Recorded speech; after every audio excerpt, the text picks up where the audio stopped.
Guys, welcome back to my channel and welcome to our new study vlog. तो आज मैंने decide करा है that I am going to work on my week areas. जो भी मेरे क्वांट और रीजनिंग के वीक टॉपिक्स हैं उनको मैं इम्प्रूव करने की कोशिश करूँगी। तो आज का पूरा दिन मैंने उसी के लिए डेडिकेट करा है। नहीं तो वैसे ना मेरा प्रॉपर शेड्यूल होता है जिसमें मुझे करंट अफेयर्स करने होते हैं, क्वांट की मेंस क्लास करनी होती है, मॉक टेस्ट वगैरह देने होते हैं। तो वो प्रॉपर मेरा पूरा डे प्लान रहता है, तो मैं फिर उसमें उतना ही कर पाती हूँ। पर आज मैंने सोचा है कि जो भी मतलब मॉक टेस्ट में मेरा जहाँ स्कोर कम आ रहा है, जो मुझे टॉपिक्स लग रहे हैं कि वो वीक है मेरे, तो उन पे मैं आज ज़्यादा फोकस करने वाली हूँ। तो पूरा दिन मैं वही करने वाली हूँ। और अब मैं ज़्यादा लंबा इंट्रो नहीं करती हूँ, अब सीधा पढ़ाई स्टार्ट करते हैं और जो भी होगा आगे वो मैं आपको वॉइस ओवर में बताती रहूँगी। So yes, let's begin with our study. सबसे पहले तो मैंने एक लिस्ट बना ली थी अपने वीक टॉपिक्स की तीनों सब्जेक्ट्स में। जैसे जो भी टॉपिक्स है ना जिनसे अगर मॉक्स में क्वेश्चन आते हैं तो मैं उनको स्किप करके दूसरे टॉपिक्स प्रेफर करती हूँ। तो ऐसे जो भी टॉपिक्स हैं जिनमें मुझे थोड़ा बहुत कन्फ्यूजन है, या जैसे सिलॉग्स है उसमें मेरे 4 में से 3 सही होते हैं, 1 गलत हो जाता है, तो जिसमें थोड़ी बहुत एक्यूरेसी मेरी उतनी अच्छी नहीं रहती, तो वैसे सारे मैंने टॉपिक्स लिख लिए थे क्योंकि मेरे कोर कॉन्सेप्ट्स तो क्लियर हैं। पर कई बार मतलब कुछ टॉपिक्स ऐसे होते हैं जिसमें थोड़ा बहुत कन्फ्यूजन होता है, तो आप उसको स्किप करते हो, दूसरा टॉपिक आप ज़्यादा प्रेफर करते हो। तो वैसे टॉपिक्स मैंने लिख लिए थे और उसमें से एक डायरेक्शन डिस्टेंस था जो मैं अभी प्रैक्टिस कर रही हूँ, और अब तो मुझे बहुत ही ईजी लगता है। पर शुरू में पता नहीं क्यों मैं उसको थोड़ा सा कम प्रेफर करती थी करना। तो डायरेक्शन डिस्टेंस मैंने सोना मैम का 1-2.5 घंटे का वीडियो लेक्चर था जो अभी उन्होंने शायद महीने 2 महीने पहले ही पढ़ाया है, उससे मैंने अच्छे से कवर करा, रिवाइज करा। और अब मैं ये गाइडली पे मैंने डायरेक्शन डिस्टेंस की पीडीएफ सर्च करी थी, तो उस पर फ्री में आपको 5-6 सेट मिल जाते हैं पीडीएफ के। तो आप भी कोई भी टॉपिक सर्च कर सकते हो, आपको पीडीएफ मिल जाएगी। तो उससे मैं ये क्वेश्चंस प्रैक्टिस कर रही हूँ ताकि मेरा टॉपिक और स्ट्रॉन्ग हो जाए। और ये ना वीक टॉपिक्स पे काम करने का वो आइडिया मेरा इसलिए आया क्योंकि जब मैं मॉक्स दे रही थी ना, तो उसमें कुछ टॉपिक्स ऐसे होते थे जो मैं सोच रही थी कि अरे ठीक है, इसको स्किप करके दूसरा टॉपिक कर लेते हैं, जो अभी तक वर्क भी कर रहा था मेरे लिए क्योंकि उसमें मार्जिन रहता है थोड़ा बहुत तो स्किप करने का। पर ये ना काफ़ी ईजी टॉपिक्स हैं जो मैं कर सकती हूँ, तो इसलिए मैंने सोचा कि ठीक है, मॉक टेस्ट पे थोड़ा रोक लगा के और जो मेरे थोड़े वीक टॉपिक्स मुझे लग रहे हैं उनको स्ट्रॉन्ग कर लेती हूँ मैं, ताकि आगे से मुझे वो वाले टॉपिक्स स्किप ना करने पड़े। तो इसलिए आज मैंने पूरा दिन एक डेडिकेट करा था वीक टॉपिक्स पर ही काम करने के लिए।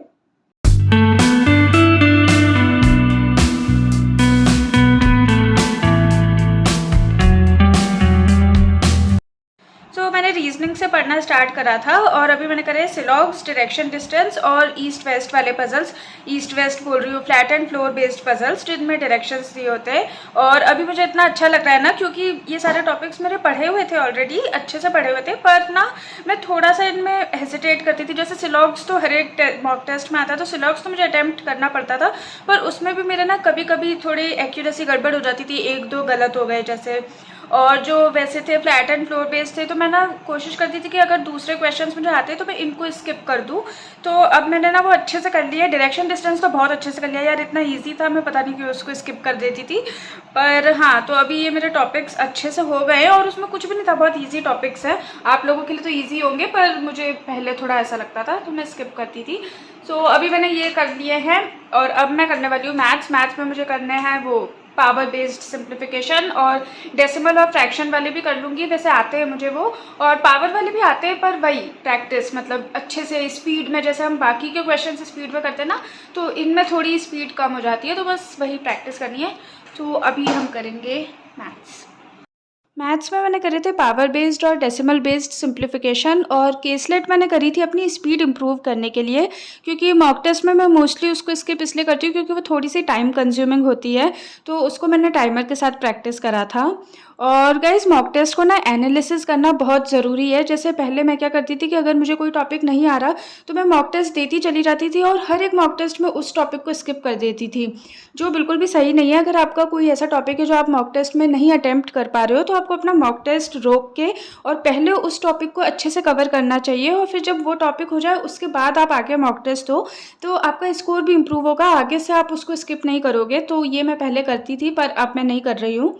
तो वो सब मैंने करा, पढ़ाई करी, उसके बाद रात में 11:15 बज गए थे, तो रात में फिर मैंने बनाई चाय।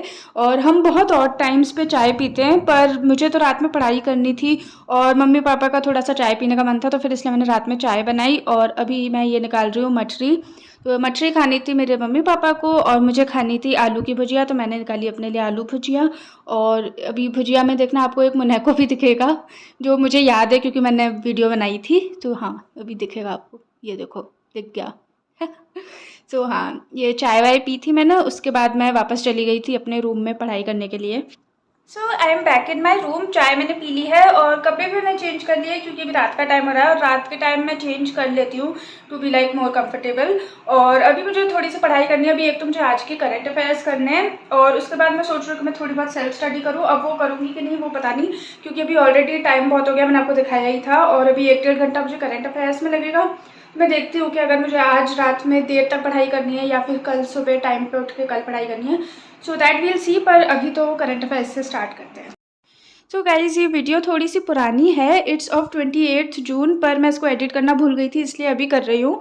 ऑल्सो गाइज़, इस दिन मुझे करंट अफेयर्स पढ़ते टाइम पता चला that India is world's second biggest producer and consumer of tobacco, which is not a good thing I feel. मतलब प्रोड्यूसर है वो तो अच्छी बात है, बट कंज्यूमर भी है सेकेंड बिगेस्ट कंज्यूमर, वो आई थिंक अच्छी बात नहीं है। बट एनीवेज, इस दिन मैंने इतनी पढ़ाई करी थी, इसके बाद मैं सीधा सो गई थी। So yes guys, that is it for today's video.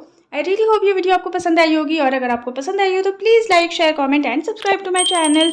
And thank you so much for watching. Bye, take care.